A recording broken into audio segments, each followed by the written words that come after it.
जानते हैं सर, प्रशांत किशोर ने विधानसभा का घेराव क्यों किया? पुलिस ने उन पर और इस कार्यक्रम में शामिल लोगों पर लाठियां क्यों बरसाई? तुम लाठी चलाओगे? तुम जनता पर लाठी चलाओगे? इतना दम है तुम्हारा? मार लाठी, मार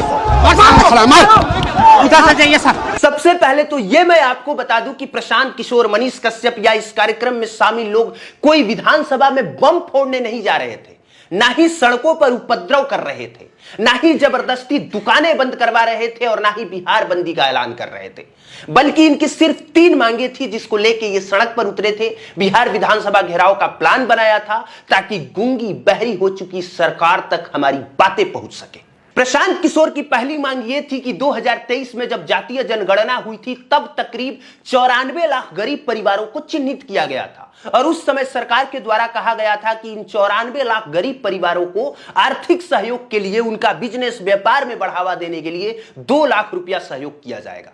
लेकिन अब तक उन 94 लाख गरीब परिवारों को 2 लाख रुपए नहीं दिए गए। प्रशांत किशोर की यही पहली डिमांड थी कि आखिरकार उन गरीब परिवारों को 2-2 लाख रुपया क्यों नहीं मिला। दूसरी डिमांड यह थी कि जो गरीब, अति पिछड़ा, दलित, महादलित के लोग हैं जिनके पास अपनी जमीन नहीं है, उन अति पिछड़ा लोगों को 3 डिसमिल जमीन देने का वादा जो सरकार ने किया था उसे कब पूरा करेगी। और तीसरा, भूमि सर्वे के नाम पर, वंशावली के नाम पर, रसीद और दाखिल खारिज के नाम पर जो ब्लॉक स्तर पर भयंकर धांधली हो रही है उसे कब रोका जाएगा।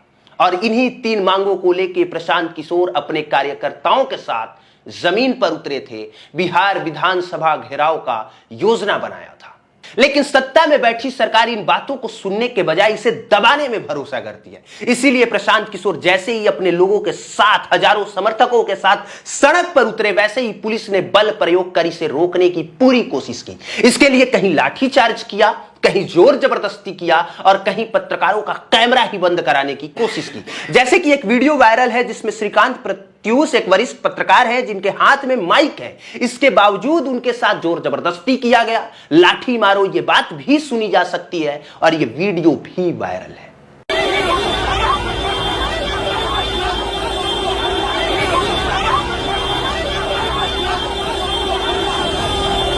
खैर, इन सारी चीजों में पुलिस का कोई दोष नहीं है क्योंकि पुलिस वही काम करती है जो ऊपर से आदेश आते हैं।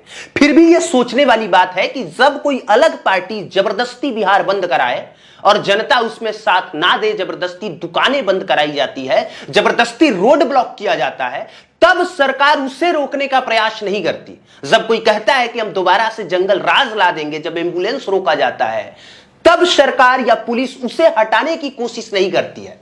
लेकिन जैसे ही जनता की मांग को लेकर प्रशांत किशोर क्या कोई भी दूसरा व्यक्ति सड़क पर उतरे तो उस पर पुलिस लाठी चार्ज कर देती है, पुलिस उसे रोकने की कोशिश करती है। आखिर ये कौन सी बात हुई? खैर, इसके बाद प्रशांत किशोर ने मीडिया के सामने आके खुद ही जानकारी दी कि इस मामले में हमारी बड़ी जीत हुई है। सरकार के मुख्य सचिव की तरफ से कहा गया है कि इन मांगों को लेकर 7 दिन के भीतर सरकार सकारात्मक जवाब देगी। प्रशांत किशोर ने खैर यह भी कहा कि अगर सरकार की तरफ से सकारात्मक जवाब नहीं आया तो फिर हम अपने लाखों लोगों के साथ नीतीश कुमार के आवास को ही घेर लेंगे, नीतीश कुमार का निकलना मुश्किल कर देंगे। मुख्य सचिव के साथ जन स्वराज के 5 सीनियर नेताओं की बात हुई है और जो हम लोग की डिमांड थी कि 7 दिन के अंदर मुख्यमंत्री के संज्ञान में बात लाई जाए और उस पर एक सकारात्मक जवाब वो दें। मुख्य सचिव ने सरकार की ओर से ये अभी हम लोग के डेलीगेशन को आश्वस्त किया है कि 7 दिन के अंदर अंदर इन मांगों पर सरकार का क्या रवैया है, क्या सरकार का जवाब है, वो हम लोग को दिया जाएगा। हम लोग उनके 7 दिन के उनके जवाब का इंतजार करेंगे। 7 दिन के बाद अगर वो बात नहीं मानी जाती है तो अगला कदम आपको यहीं से अनाउंस कर देते हैं, मुख्यमंत्री को एक अन्य मार्ग में घेर देंगे। इस मामले में आप क्या सोचते हैं? अपनी राय जरूर दीजिएगा।